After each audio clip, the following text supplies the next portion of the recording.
Estava dizendo de manhã, hoje é um dia muito importante para o nosso país. Mas acima do que está acontecendo no nosso país, existe um governo maior. Deus é soberano, os reis da terra se prostram diante dele. Governo de Deus, para mim e para você, para todos nós aqui. O governo que realmente importa é o governo de Deus, é o reino de Deus, que é maior do que qualquer poder e governo humanos, qualquer estrutura humana. A minha vida, a tua vida não está nas mãos de nenhum candidato, por mais que nós tenhamos expectativa por aí, aqui ou acolá, nem de um partido político, nossas vidas estão nas mãos de Deus, não é verdade? E nós devemos continuar orando por isso.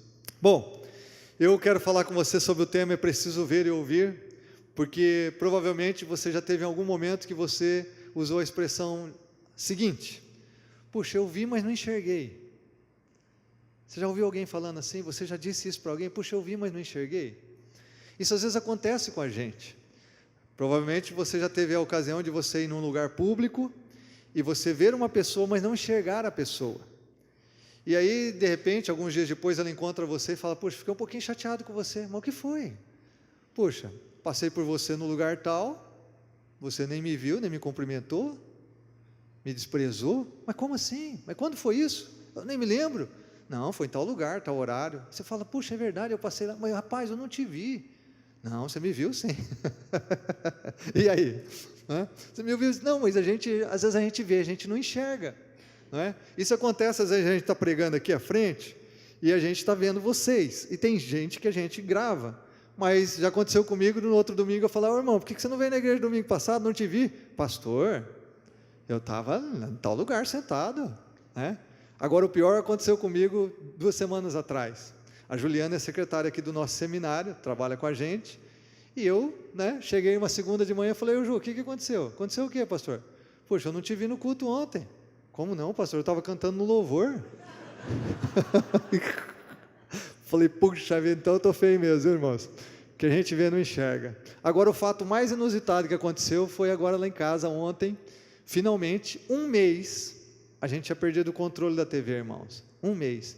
Você pode imaginar o nível de estresse que isso gera numa família? Como que um homem, um macho alfa, sofre numa situação dessa? Você fica sem controle 1 mês. E eu falei: mas galera aqui em casa, é claro que são as crianças lá em casa, né, irmãos, que desaparecem com o controle, né? Já não tem mais criança. Mas eu falei: gente, como é que some com o controle da TV? Tem um suporte, a gente comprou uma caixinha para colocar os controles, para não perder, mas eles nunca param naquele lugar. E sumiu o controle 1 mês, irmãos. A gente fala: mas já, a Andréia, todo mundo falando: não, já erguemos as almofadas, já mexemos em tudo aqui na sala, já erguemos o sofá. Eu ergui o sofá com ela um dia, os dois, para ver onde estava esse bendito controle. Mas não é possível, onde que foi parar esse controle? 1 mês, irmãos. Aí ontem, final da tarde, eu falei: André, mas não é possível. Será que algum rato carregou esse controle, alguma coisa? O que aconteceu? Não tem cabimento isso. Ela falou: vamos tirar as almofadas de novo, é o que resta. Ela falou: mas já não tiramos? Já. Irmãos, à minha frente, eu falei: nem vou te mexer nessa almofada, que não é possível que vai estar aqui. Mas não é que eu tirei, e o controle estava ali, visível demais, não tinha como não ter visto. Ele estava ali, não é possível, acho que alguém escondeu 1 mês e colocou ali só para brincar com a gente. Ele estava exatamente ali, num lugar muito fácil de ver. Aí ela usou essa expressão: a gente viu, mas não enxergou. Falei: já está virando uma ilustração de sermão. Ver e não enxergar. Agora, o mais engraçado, ou mais triste de ver e não enxergar, é a posição de um homem diante de uma geladeira. Você sabe que os homens, eles abrem a porta da geladeira, e eles ficam uns 2 minutos assim, com a mão apoiada e olhando. Ela fala: amor, foi bem, onde está o pote da manteiga? A mulher: está aí na geladeira, eu pus uns 10 minutos atrás. E o homem fica assim e fala: não está. Tá, não está. Eu coloquei aí, homem. Então vem aqui mostrar porque não está. Aí a mulher vem, como um passe de mágica, ela pega assim bem, põe bem na frente da sua cara, para você ver o tamanho das letras garrafais, o pote da manteiga. Mas eu já descobri, irmãos, as mulheres, elas têm um compartimento secreto na geladeira. Tem uma portinha que quando ela vem, ela abre e ela acha aquilo que a gente não encontra de jeito nenhum. Você já teve essa experiência também com gaveta, de meia, cadê a meia? A meia está aí, amor, eu acabei de tirar da secadora, pus aí para você. Não, não é possível. Tá aí. Vem aqui. Aí ela vem com aquele sorriso maravilhoso, carinhosa, né? Como você sabe, disposta. E ela vem e esfrega a meia no teu nariz, né? Porque ela estava ali o tempo todo e você não viu. Alguns cientistas dizem que faz parte do processo de desenvolvimento da sociedade humana, porque o homem ele tem uma visão chamada visão túnel. É como se fosse um binóculo, ele enxerga num lugar porque ele tinha que caçar, então ele enxerga dessa forma. A mulher desenvolveu uma visão periférica, por isso que mulher ela pode estar lavando louça aqui, vendo a água ferver ali no fogão, vendo um moleque correndo no meio da cozinha, e telefone ainda aqui na orelha, e ela consegue fazer tudo ao mesmo tempo, porque ela tem uma visão periférica. Mulher enxerga mais detalhes, ela enxerga de forma periférica. Mas o que isso tem a ver com aquilo que com o propósito que nós estamos aqui? Bom, tem tudo a ver, porque o reino de Deus, ele depende de visão. Jesus nos diz isso, a palavra de Deus chama a atenção das pessoas, do povo, nos seus vários contextos, sobre o quanto é importante a gente ver e a gente ouvir. E eu queria pedir que você abrisse a sua Bíblia no Evangelho de Mateus, capítulo 13, primeiro livro do Novo Testamento. Queria que você lesse comigo um trecho deste capítulo, e eu quero dar a você o contexto desse capítulo. Mateus 13 é o Mateus em que Jesus conta as parábolas do reino de Deus. Mateus 13. E eu quero ler com você primeiro e vou dar esse contexto para que você entenda aqui. Jesus havia acabado de contar a parábola do semeador, uma das parábolas mais conhecidas que ele pronunciou, e aí os discípulos se aproximaram dele e perguntaram: por que falas ao povo por parábolas? Ele respondeu: a vocês foi dado o conhecimento dos mistérios do reino dos céus, mas a eles não. A quem tem será dado, e este terá em grande quantidade. De quem não tem, até o que tem lhe será tirado. Por essa razão eu lhes falo por parábolas, porque vendo eles não veem, e ouvindo não ouvem e nem entendem. Nele se cumpre a profecia de Isaías: ainda que estejam sempre ouvindo, vocês nunca entenderão, ainda que estejam sempre vendo, jamais perceberão, pois o coração deste povo se tornou insensível, de má vontade ouviram com seus ouvidos e fecharam seus olhos. Se assim não fosse, poderiam ver com os olhos, ouvir com os ouvidos e entender com o coração e converter-se, e eu os curaria. Mas felizes são os olhos de vocês, porque veem, e os ouvidos de vocês, porque ouvem. Pois eu lhes digo a verdade, muitos profetas e justos desejaram ver o que vocês estão vendo, mas não viram, e ouvir o que vocês estão ouvindo, mas não ouviram. Eu sei que para você que talvez esteja lendo esse texto pela primeira vez, parece um texto meio confuso, mas que negócio é esse de ver e não ver, de ouve e não ouve, ouve mas não entende? O que Jesus está querendo dizer aqui? Na verdade é muito simples. Há princípios que saltam aqui que são muito simples, mas que são muito importantes para você que deseja se relacionar com Deus, para você que deseja conhecer o reino de Deus, ver o reino de Deus, experimentar o reino de Deus na sua vida. Como eu disse, Jesus conta que as parábolas do reino são 7 parábolas. Ele conta a parábola do semeador, depois ele conta a parábola do joio e do trigo, depois ele conta a parábola do grão de mostarda, depois ele conta a parábola do fermento, depois ele conta a parábola do tesouro escondido, depois ele conta a parábola da grande pérola, da pérola de grande valor, e por fim ele conta nesse mesmo capítulo a parábola da rede de pesca. São 7 parábolas, onde Jesus, de forma poderosa, transmite o que é o reino de Deus. Ou seja, é um texto também profético, porque através dessas parábolas nós entendemos o mecanismo, ou como funciona o reino de Deus, que é exatamente o que nós estamos vivendo na nossa geração. Jesus está dizendo que a igreja, a expressão, a noiva de Cristo, os filhos de Deus que fazem parte do seu reino, vivem essa dimensão, vivem aqui essas dinâmicas que são ensinadas por parábolas. Talvez alguém pergunte, mas o que é parábola, pastor? Bom, parábola é uma narrativa pequena, normalmente, que é usada de linguagem figurada ou alegórica para expressar verdades morais, ou no caso aqui, verdades espirituais, verdades mais profundas. Muitas vezes trabalha por analogia. Então, Jesus ele usa esse método pedagógico, que era muito comum nos seus dias, para se relacionar com a multidão e com seus discípulos. Agora, é interessante que em outros momentos, Jesus usou uma parábola para ilustrar, para trazer mais luz a uma verdade profunda. Agora aqui, ele está usando a parábola num sentido inverso. É por isso que os discípulos perguntam assim, mas espera aí, por que o senhor está usando parábolas? Né? Aí Jesus vira para os discípulos e diz assim, porque a vocês foi dado conhecer os mistérios do reino de Deus, e ao povo não. Por que Jesus diz isso nesse ponto do ministério?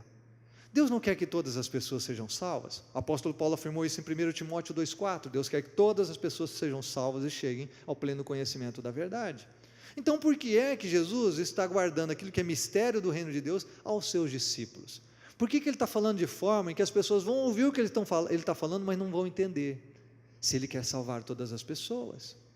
Já parou para pensar, em algum momento da sua caminhada na fé, você está aqui, por que algumas pessoas são salvas e outras não? Então, é interessante que Jesus discorre sobre isso e nos dá aqui princípios tão verdadeiros. Agora, é verdade que os mistérios de Deus estão sendo revelados aqui através dessas parábolas, mas o principal mistério é Jesus mesmo como Messias, como Filho de Deus. Esse é um mistério que esteve reservado para um momento específico, na plenitude dos tempos, conforme o apóstolo Paulo afirma, em que Jesus viria, a revelação clara de Deus, a expressão maior de Deus, o Deus que se faz carne e habita entre os homens, a plenitude de Deus, o reino de Deus é inaugurado. Jesus abre o seu ministério dizendo, é chegado o reino de Deus, arrependei-vos e crede no Evangelho, Marcos capítulo 1, verso 15, ou seja, o reino de Deus está aqui, é próximo, ele chegou, você tem acesso a ele. Esse é o maior mistério, e a partir da revelação em Cristo, Jesus então, em si mesmo, ele revela alguns outros mistérios do reino de Deus. E eu queria ver com você aqui apenas 2 princípios nessa noite, com base nesse texto, que eu queria que você guardasse no seu coração. E o primeiro princípio que nós vemos nesse texto é que o querer Deus traz mais de Deus. O querer Deus traz mais de Deus. O que nós vemos nessa parábola é exatamente isso. O versículo-chave que nós temos aqui é o verso 12. Eu quero trabalhar a primeira parte desse versículo, verso 12a, em que Jesus diz, a quem tem será dado, e este terá em grande quantidade. O que Jesus diz aqui é que quem tem desejo por Deus vai receber mais de Deus. Quem tem desejo de Deus. Por isso ele diz, a quem tem será dado, ao quem não tem, ou a quem tem será dado e terá em grande quantidade, ao quem não tem, até o que tem vai ser tirado. Mas nesse primeiro momento é importante que você entenda que quem quer Deus, sempre vai ter mais de Deus. Se há no seu coração um anseio profundo por Deus e que você se rende a Ele e deseja mais, você vai ter em grande quantidade. Deus vai se revelar ainda mais a você. Deixa eu esclarecer algo aqui. Todo ser humano tem um anseio por Deus. Todo lugar, todas as culturas, em todos os cantos desse mundo, as pessoas demonstram um anseio por Deus. Nós temos um espaço que só pode ser preenchido por Jesus aqui no nosso coração. Nós podemos nos enganar, nós podemos nos iludir, nós podemos tentar preencher esse espaço com muitas outras coisas, mas somente Jesus vai trazer sentido e propósito para a vida do ser humano. Então nós fomos criados à imagem e semelhança de Deus, fomos criados para nos relacionar com Deus, e todo ser humano tem esse anseio. Só que chega um ponto aqui que é um mistério do reino de Deus, em que nós demonstramos, a partir desse anseio que já existe no nosso coração, um desejo por Deus, que nós nos rendemos a esse anseio, ao invés de nos rebelarmos contra ele, que nós realmente cooperamos com esse anseio que Deus já colocou no nosso coração, ao invés de resistirmos a essa sede de Deus, que já é inata do ser humano. Então Jesus diz assim, se você tem isso, você vai ter mais, você vai ter cada vez maior abundância. E alguns estudiosos da Bíblia acreditam que Jesus estava usando aqui um princípio que era comum na cultura da época, de que se você tem algo, você vai ter cada vez mais esse algo. Você já deve ter ouvido a expressão dinheiro chama dinheiro, que quem tem dinheiro faz mais dinheiro, porque ele tem mais oportunidades de negócio, mais portas se abrem, ele multiplica o recurso que ele tem, então dinheiro chama dinheiro. Vamos usar o exemplo aqui, se a gente traz o Neymar aqui para a cidade de Londrina, alguém agenda com o Neymar, ou seja, para ele trazer o Neymar, ele vai pagar a passagem do Neymar, ele vai pôr o Neymar num hotel, o hotel não vai cobrar, porque vai usar a imagem do Neymar, porque está no hotel. Se ele for em algum restaurante da cidade, o restaurante não vai cobrar, porque vai usar a imagem do Neymar, porque ele está no restaurante. Ou seja, o Neymar não precisa de passagem de graça, ele não precisa de restaurante de graça, nem de hotel de graça, porque ele tem muito dinheiro, um pouquinho mais do que eu e você, A gente assim leva uns 3 meses para ganhar o que ele ganha no mês, então ele tem um pouquinho mais que a gente. E aí, ele não precisa disso, mas quem tem dinheiro faz mais dinheiro. Jesus aplica esse princípio no reino espiritual. Ele diz assim, que quem tem mais anseio por Deus vai ter cada vez mais. Que quem tem sede e fome de Deus, um coração acessível para Deus, um coração que se derrama diante de Deus, vai ter mais e vai ter em grande quantidade, vai ter vida abundante. Por isso que Jesus disse em João 10:10, eu vim para que vocês tenham vida e vida em abundância, porque o que Deus tem não é escasso, não é limitado, é sempre abundante. Eu gosto muito do Salmo 25, verso 14, em que Davi diz assim, que o Senhor revela os seus segredos, ou Ele confia os seus segredos àqueles que o temem, e dá a eles conhecer a sua aliança. Salmo 25, 14.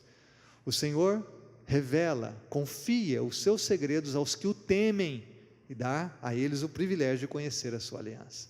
Então, dentro desse mistério do reino de Deus, do mecanismo do reino de Deus, Deus está vendo o coração de cada ser humano em que Ele plantou o anseio por Ele, e aqueles seres humanos que não resistem a esse anseio, mas que se rendem, se lançam diante de Deus, com o coração aberto, desejando mais de Deus, vão ter cada vez mais, vão conhecer cada vez mais. Por isso eu e você podemos gravar esse princípio, o querer Deus traz mais de Deus. Quero usar 3 exemplos bíblicos aqui rapidamente. Os 3 estão no livro de Atos, capítulo 8, capítulo 9 e capítulo 10. Em Atos capítulo 8, nós temos um homem que é conhecido na Bíblia como o eunuco etíope, não temos o nome dele, era um servo da rainha de Candace, era um homem provavelmente de alto nível social, muito rico, porque ele tinha até uma cópia da Escritura Sagrada, ou de um trecho da Escritura Sagrada. E Deus levanta Filipe, um evangelista, pede que um anjo pede que ele vá para uma estrada deserta ao sul de Jerusalém, e ele vai encontrar esse homem etíope. Ele começa a caminhar ao lado da carruagem, ele percebe que esse homem está lendo um texto da Escritura Sagrada, ele estava lendo exatamente um texto do profeta Isaías, que se referia diretamente a Jesus, e então Filipe pergunta, você está entendendo o que você está lendo? Ele diz, não, a respeito de quem o profeta está dizendo? Então a bola fica quicando na frente de Filipe, Filipe então começa a ensiná-lo a respeito de Jesus, e esse homem então, ele se converte, e aí ele diz assim, tem água aqui, eu posso ser batizado? Filipe diz, claro, se você crê de todo o coração. Ele diz, eu creio que Jesus é o Filho de Deus. Ele teve uma revelação clara do Evangelho. Agora Deus levanta um homem, para ir numa estrada deserta, que não tem ninguém, ele estava num processo de evangelismo em Samaria, onde muitas dezenas de pessoas estavam se convertendo, e Deus levanta para encontrar um homem. Mas por quê? Porque esse homem tinha sede de Deus. A Bíblia diz que ele havia vindo a Jerusalém para adorar a Deus, mesmo sem conhecer o Evangelho. Ele estava adorando a Deus dentro do que ele conhecia do judaísmo. Então Deus conhece um coração quando tem sede dele, e se revela esse coração. Foi o que aconteceu. Em Atos capítulo 9 nós temos a conversão de Saulo, que é o grande apóstolo Paulo. Saulo perseguiu a igreja, ou o apóstolo Paulo, perseguiu os cristãos, porque ele tinha zelo por Deus, ele queria honrar a Deus com o seu melhor, mas ele era ignorante, conforme ele mesmo afirma. Ele não conhecia os mistérios, ele não conhecia o Evangelho, não conhecia a revelação de Deus em Cristo. E ele começa a perseguir cristãos, ele pega cartas das autoridades para ir à cidade de Damasco. Em Atos 9 nós vemos isso, mas Jesus aparece para ele e diz, Saulo, Saulo, por que você está me perseguindo? Ele fica cego por 3 dias, entra na cidade de Damasco, Deus dá uma visão a um homem chamado Ananias, que vai orar com ele, e ele diz, eu vim aqui para orar com você, para que você passe a ver, e para que você seja cheio do Espírito Santo. Imediatamente então as escamas dos olhos de Paulo caem, ele é tomado pelo Espírito de Deus, ele se batiza como discípulo de Jesus, e ele começa a pregar o Evangelho. Interessante, Jesus mesmo apareceu para um homem, que tinha zelo por Deus, que tinha sede de Deus, e então Deus dá mais a esse homem. Capítulo 10 de Atos, nós temos a história do centurião chamado Cornélio. Era um homem gentil, mas que tinha afinidade com o judaísmo, ele dava ofertas, e ele orava a Deus, na sua ignorância, naquilo que ele conhecia. E aí Deus levanta então, uma visão, dá uma visão a Cornélio, para que ele mande chamar Simão Pedro, para falar-lhe do Evangelho. Ao mesmo tempo que Deus dá a visão a Cornélio num lugar, Deus dá a visão a Pedro ao outro, e diz, Pedro, vai na casa desse homem,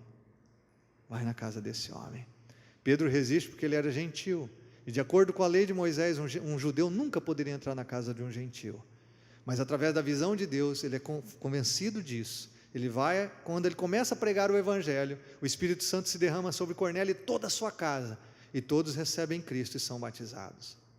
O que a Bíblia revela é que aqueles que têm desejo por Deus, anseio por Deus, que se rendem àquele desejo já, anseio que Deus colocou no coração de cada ser humano e desejam Deus, vão ter mais dele. Essa é uma lei de Deus, é uma lei do reino, que rege o reino de Deus. O querer Deus traz mais de Deus. Eu já ouvi muitos testemunhos de conversões absurdas. Sabe aquelas Bíblias, Novo Testamento dos Gideões internacionais, que se encontra em hotéis, se encontra às vezes em restaurantes, em salões de beleza, né? Quantos testemunhos já ouvi do cara pegar isso num quarto de hotel em desespero, e ele começa a ler aquele Novo Testamento, e ele rende o seu coração a Jesus. Eu já ouvi um testemunho uma vez de um cara que encontrou um folheto num lixo, ele pegou o folheto, leu o folheto, e rendeu o coração a Jesus. Eu me lembro de uma história, de uma mulher que era membro de nossa igreja em Maringá, acho que ela é membro ainda, ela deve estar lá ainda, faz algum tempo que eu não a encontro, mas muitos anos atrás, eu era um seminarista ainda, ela me contou a história da conversão dela. Ela disse que ela era catequista na igreja católica, mas ela não sabia o que ela ensinava, ela não estava conseguindo compreender, ela dava aula para as crianças, mas ela mesma não tinha conhecimento daquilo, e ela começou a orar pedindo: Deus, me faz entender o teu evangelho. E ela, confessando para mim, ela disse assim que ela trabalhava numa loja, alguns momentos a loja estava vazia, ela ia para o banheiro da loja, ela dobrava o seu joelho e fazia essa oração: Deus, revela da tua palavra, revela do teu evangelho ao meu coração. E ela lia a Bíblia no banheiro. E ela disse que num dia específico, enquanto ela fazia isso, foi como se os seus olhos se abrissem, e ela realmente experimentou a presença de Deus ali com ela, e ela teve uma conversão, ela realmente conheceu Jesus, finalmente os olhos dela foram abertos para o reino de Deus. É tão interessante que aqueles que buscam o Senhor, realmente têm um encontro com Ele, porque Deus se revela àqueles que têm sede. Eu mencionei aqui na minha oração o texto de 2 Crônicas 16:9, que os olhos de Deus passam por toda a terra para mostrar-se forte para com aqueles cujo coração é totalmente dele. Deus procura corações com sede, Deus procura corações que o desejam, não que se rebelam a Ele, não que se obstruem a Ele, não que se excluem da graça de Deus, mas Deus procura pessoas que Ele quer salvar. Sim, Ele procura. E eu quero aqui usar um exemplo pessoal. Eu tenho um amigo de infância, primeiro ano da escola, primeiro ano no primário, hoje é ensino fundamental, nós entramos juntos, estudamos o ano, depois ele mudou-se para São Paulo, voltou, e nós fomos grandes amigos na infância, o meu melhor amigo na infância. Depois ali para os 12, 14, 15 anos, nós nos reencontramos. Eu me mudei para Londrina quando eu tinha 10 anos, quando eu voltei nós nos reencontramos, e nós éramos os melhores amigos. Aquele tipo de amigo adolescente que a gente ia posar um na casa do outro, né, e que a gente falava sobre tudo até 4, 5 horas da manhã, que a gente ficava apaixonado pelas mesmas meninas, ficava sonhando os mesmos sonhos, né, aquela conversa toda, a gente era nós éramos grandes amigos. Mas depois, eu comecei a trabalhar com cerca de 13, 14 anos, ele também, morávamos em lados distantes da cidade, opostos, e aí ele foi seguindo a vida dele, eu a minha. E interessante que quando meus pais começaram a frequentar a igreja missionária, minha mãe queria de todo jeito que eu fosse à igreja. Eu já contei a vocês que eu não queria de jeito nenhum igreja, ou fé em Jesus, ou qualquer coisa que se referisse a Deus, né? Mas por 2 anos ela ficou orando por mim, insistindo. E eu me lembro de um dia específico, ela falou assim: olha, sabe quem eu encontrei na igreja? O seu amigo. E ela tentou usar esse meu amigo de infância e de adolescência para que eu fosse na igreja encontrá-lo, dizendo: até ele está indo na igreja, até ele estava, vem também. Eu realmente fui à igreja, encontrei ele 1 ou 2 vezes, coincidentemente, depois de alguns meses eu comecei a trabalhar na mesma empresa que ele estava trabalhando, e aí no processo que Deus estava trabalhando na minha vida, eu aceitei vir para um acampamento de jovens, de carnaval aqui em Londrina, no acampamento de Shalom.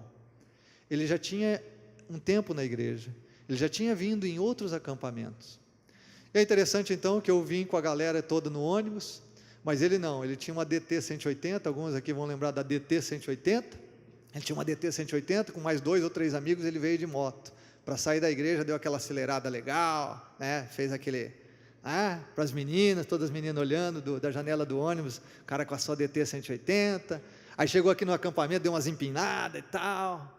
Eu me lembro até hoje, na terça-feira de carnaval, eu havia rendido o meu coração a Jesus, e eu me lembro até hoje, eu saindo, olhando pela janela, e esse meu amigo, né, mais uma vez, saindo, acelerando a moto, empinando, e fazendo graça para as meninas. O que eu quero dizer para você é o seguinte: eu fui num único acampamento, era um rebelde, não queria Deus, fui num único acampamento onde o evangelho foi pregado para mim com clareza, e eu rendi meu coração a Jesus. Esse meu amigo já tinha ido em outros acampamentos, já estava na igreja há muito mais tempo que eu, frequentou a igreja um tempo depois disso, Eu já tive conversas pessoais com ele várias vezes sobre o Evangelho. E até onde eu sei, até hoje, ele não rendeu o coração dele a Jesus. Eu posso dizer para você que eu não entendo muitas vezes essas coisas, porque são mistérios de Deus. Mas o que eu entendo, e eu e você devemos compreender, é aquilo que é revelado na Bíblia. E Jesus está dizendo aqui que quem deseja Deus vai ter mais dele. Eu fui porque eu estava em crise, Deus já havia trabalhado na minha consciência, já havia convencido o meu coração que eu estava num rumo completamente errado na minha vida, eu estava sentindo o meu vazio existencial, eu sentia a culpa do meu pecado, eu já não queria mais ser aquele cara que eu era, eu queria algo diferente, e eu entendi que esse algo diferente era Jesus, que só ele podia mudar a minha vida. Mas eu acho que o meu amigo não foi com o mesmo propósito. Ele estava frequentando a igreja porque ele tinha alguns outros motivos. E nós podemos frequentar uma igreja e nos expor ao Evangelho por vários outros motivos. Nós podemos estar aqui porque nós nos acostumamos com os amigos, é uma conveniência social. A gente ouve o Evangelho, mas a gente está aqui mais porque a gente tem amigos na igreja, né? Alguém pode estar na igreja simplesmente para ver as meninas, é verdade, ou as meninas verem os meninos. Alguém pode estar na igreja para fazer negócio, porque tem algum outro cara que trabalha mais ou menos no ramo, a gente vai fazer negócio junto. Alguém pode estar na igreja por causa do cônjuge, por causa dos filhos. Às vezes eu encontro pais que dizem assim, pastor, eu estou precisando de uma igreja porque meus filhos precisam de igreja. Não, não são seus filhos que precisam de igreja, é você que precisa de igreja, é você. Mas as pessoas usam isso, e a gente pode estar numa igreja exposto ao Evangelho, ouvindo, e sem ter esse mais de Deus, porque Deus não encontra no nosso coração o desejo. A palavra de Deus é clara, quem tem será dado. Se você tem anseio por Deus, desejo por Deus, você quer realmente andar com Deus, Deus vai te dar mais, Ele vai se revelar a você, Ele vai derramar mais graça, Ele vai te inundar com o Espírito, você vai ter em grande quantidade. A vida que Deus oferece é uma vida abundante, ela realmente vem inundar teu coração, como nós cantamos aqui. Agora há um segundo princípio nesse texto que a gente precisa pensar, e o segundo princípio é o seguinte: o não querer saber de Deus resulta em não poder. Você pode repetir comigo esse princípio bem forte? Vamos lá? O não querer saber de Deus resulta em não poder. Se eu não quero Deus, todo mundo tem um anseio, mas chega ao ponto que eu não quero, eu ouço o Evangelho, mas eu não quero esse negócio não, eu quero me manter no controle, eu quero Deus meio à distância, eu quero aliviar um pouquinho minha consciência, mas eu também não quero me entregar não, eu quero continuar sendo Deus da minha própria vida. Isso pode acontecer que você chega um momento que você nem vai poder mais, porque teu coração vai endurecer, porque teu coração vai ficar tão familiarizado com o Evangelho, com o amor de Deus, com a graça dEle, com as pregações da palavra, vai ficar tão familiarizado que você acha que isso não é importante para a sua vida, em última instância. É isso que Jesus nos ensina aqui, por isso vê a sequência do verso 12 em que ele diz, verso 12b, de quem não tem até o que tem lhe será tirado. Aqui nós temos um paradoxo. Como se alguém não tem, vai ser tirado até aquilo que ele tem. Se ele não tem, não tem. Mas o que Jesus, eu entendo aqui, que ele está dizendo é o seguinte: todo mundo tem alguma coisa, todo mundo tem acesso ao reino, todo mundo tem a oportunidade de render o seu coração a Jesus, todo mundo tem a oportunidade de ser realmente transformado e inundado com o seu amor. Mas a partir do momento que eu passo a resistir, a partir do momento que eu quero manter Deus uma certa distância, uma distância confortável para mim, eu então, essa oportunidade que eu tenho, essa possibilidade de conhecê-lo, vai sendo tirada de mim. Então, o princípio é que quando eu não quero saber de Deus, vai chegar um ponto na minha vida em que eu não vou conseguir, eu não vou poder, porque meu coração vai endurecer.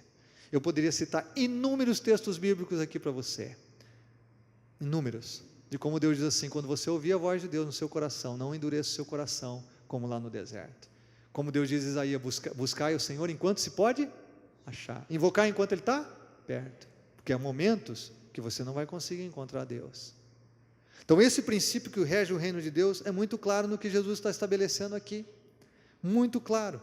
Queria que você guardasse uma palavra, uma frase no seu coração, ou se quiser anotar: quem não permite que a palavra haja sobre ele com abundância, esse será despojado até do que tem.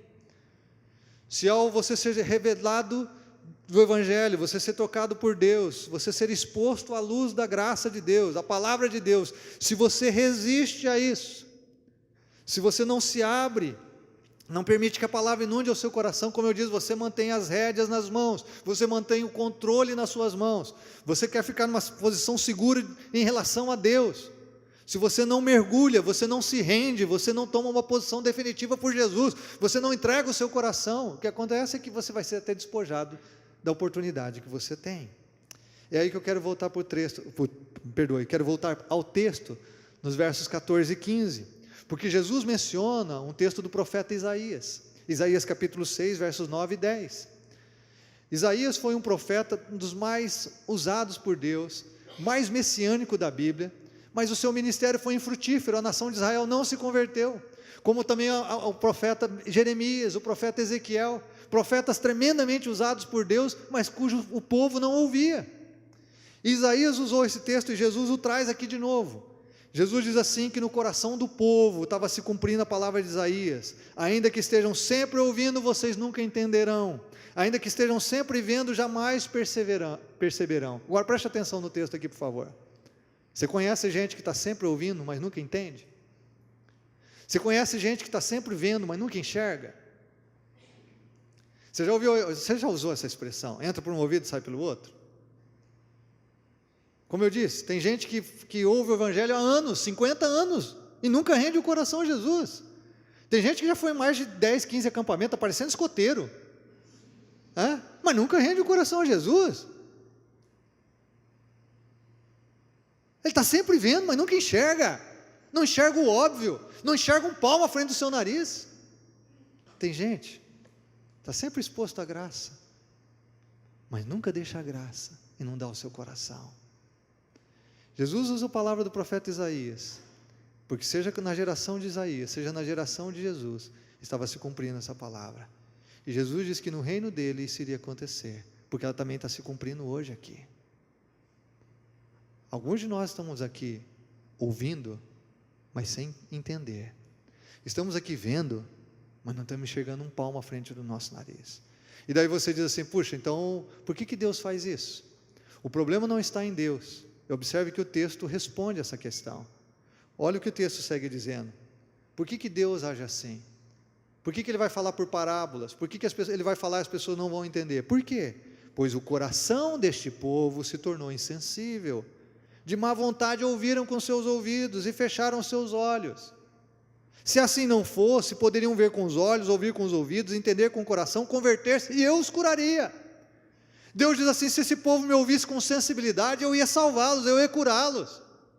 Se esse povo realmente me quisesse, eu ia me revelar mais, como nós já vimos no primeiro ponto. Mas como eles não querem, é o coração que é insensível, eles me ouvem de má vontade, eles me ouvem talvez, como eu disse aqui, por várias outras razões, não estão interessados em me conhecer de verdade, o seu coração não me deseja, eles não querem mais de mim, não têm interesse na minha vida, não têm interesse em mim. Poderia usar essa expressão. Deus diz assim: eu quero, porque, puxa, se assim não fosse, eu ia realmente converter essa galera, eu ia curá-los, eu ia salvá-los, se assim não fosse. É estarrecedor, como a luta de Isaías para conquistar o seu povo foi em vão, como pela palavra da graça, o povo foi impelido ainda mais para a condenação, a geração de Isaías. E é quase inimaginável que o anúncio da graça desencadeia na pessoa justamente o efeito oposto, quando com o coração indisposto para o arrependimento, ela vira as costas para Deus. Por favor, preste atenção comigo aqui, não perca o pensamento. Nós somos expostos à graça. Agora, se eu não me rendo a essa graça, ela endurece o meu coração. Quando você é exposto ao amor de Deus, cada vez que você tem a oportunidade de se render a Ele, não faz. Cada vez que você recebe da graça, não faz. Cada vez que a verdade do Evangelho é pregada a você, você não se arrepende. Chega um ponto que ao invés de quebrar o teu coração, ela começa a endurecer você. Por isso que há pessoas endurecidas pela palavra de Deus, porque quem mais é dado, mais é cobrado. Agora, onde tudo isso começa? Começa no próprio coração humano, como Jesus diz aqui. O coração é insensível, nunca teve vontade realmente de conhecer a Deus. As palavras de Jesus, nesse caso, foram proferidas, também é importante a gente lembrar disso, quando a sua rejeição já tinha atingido a muitos, Quando Jesus começa a pregar o Evangelho, ele fala claramente, Mateus capítulo 5, 6 e 7, ele prega o seu sermão do monte de forma clara, para que todo mundo pudesse entender. Mas em Mateus 13 ele começa a pregar por parábolas, porque ele já havia sido rejeitado. Nós vemos isso, ele havia sido rejeitado na cidade de Cafarnaum, a cidade que ele havia adotado como sua, em Mateus 11, 23. Ele havia sido rejeitado pelos fariseus, os líderes religiosos, em Mateus 12, 14.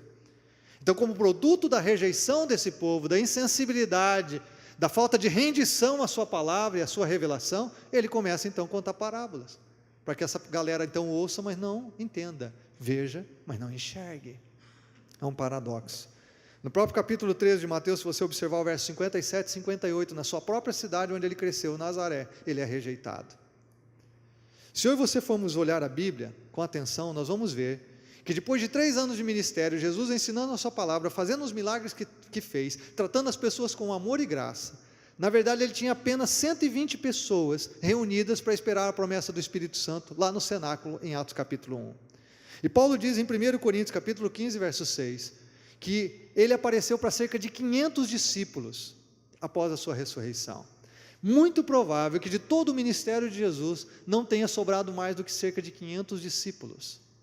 Jesus pregando, Jesus curando, Jesus amando as pessoas, e cerca de 500 pessoas haviam realmente se tornado discípulos de Jesus. E por quê? Porque o coração do povo é insensível, verso 15. Outra tradução diz, o coração do povo se tornou endurecido. E Jesus diz isso com pesar, como o profeta Isaías também.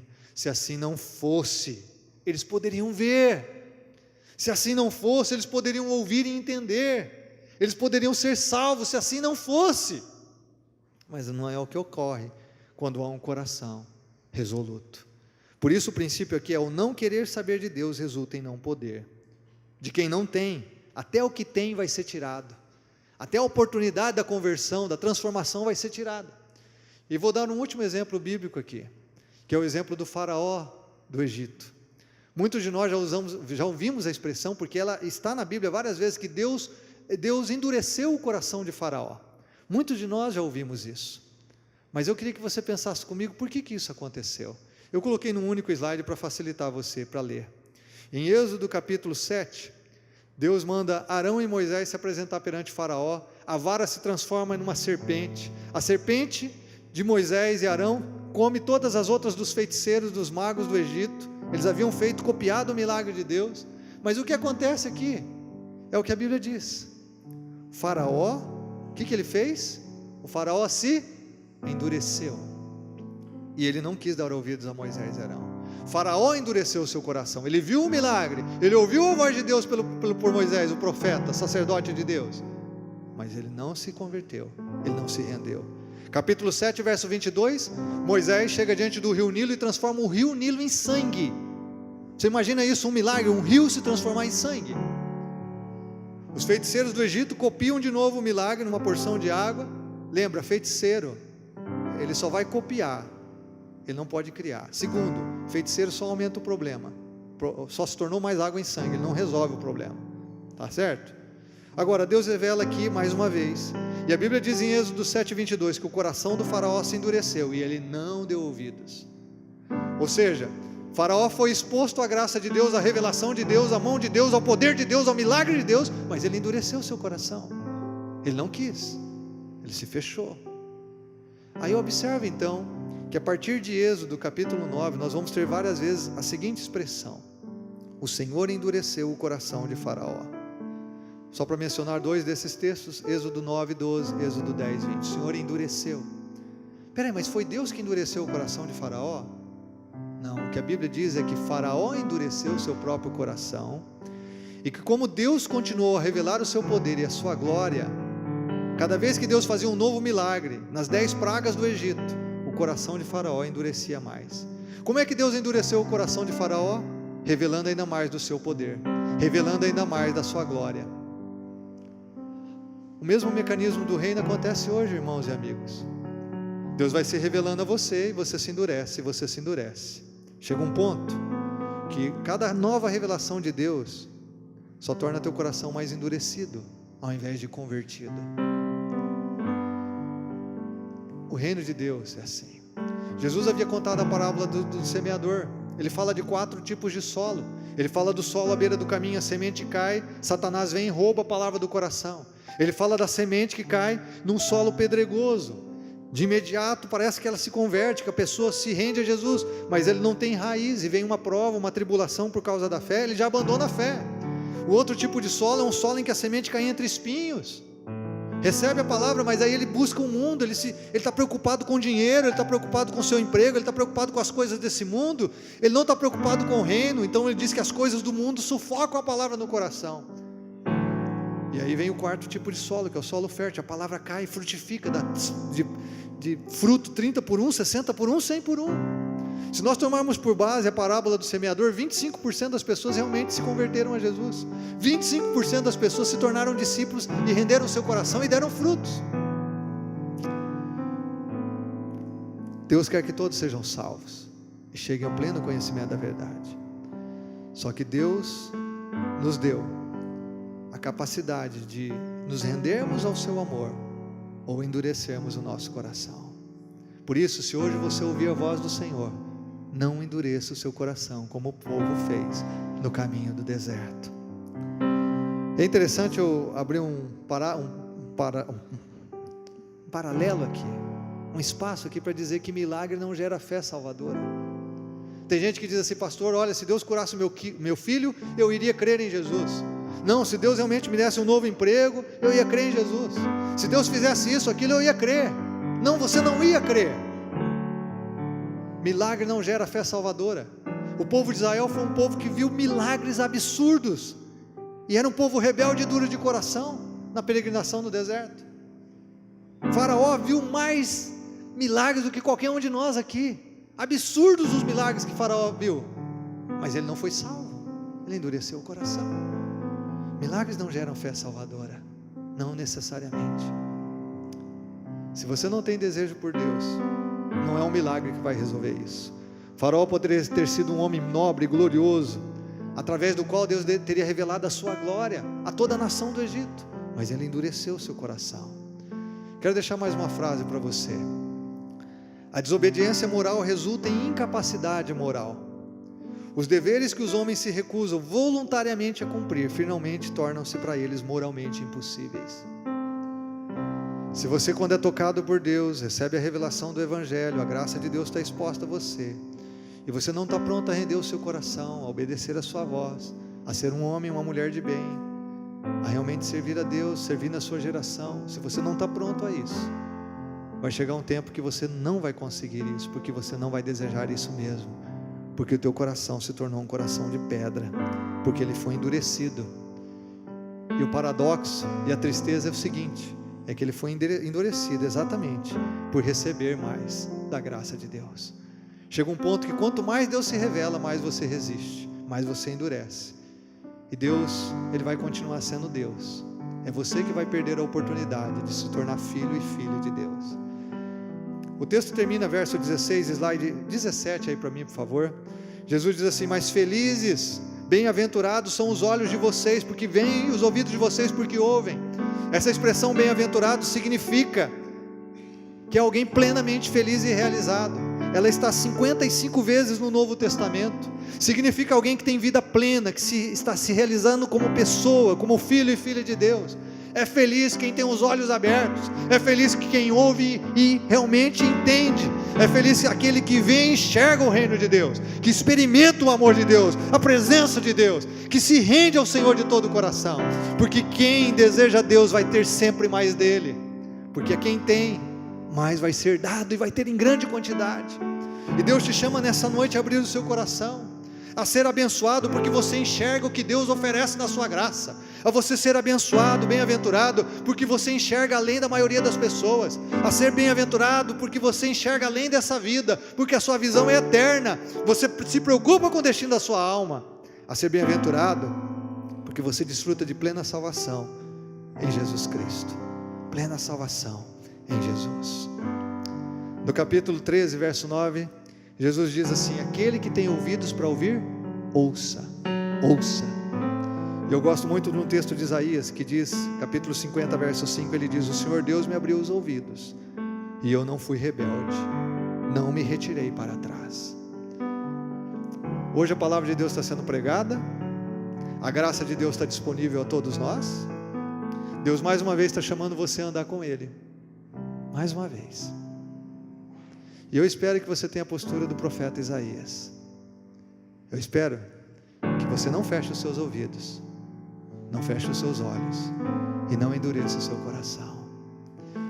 No reino de Deus há dois grupos de pessoas: aqueles que têm e que recebem mais, aqueles que não têm e até o que têm lhes é tirado. Deus quer você com Ele. Deus tem chamado você para Ele. Não resista, não endureça o seu coração.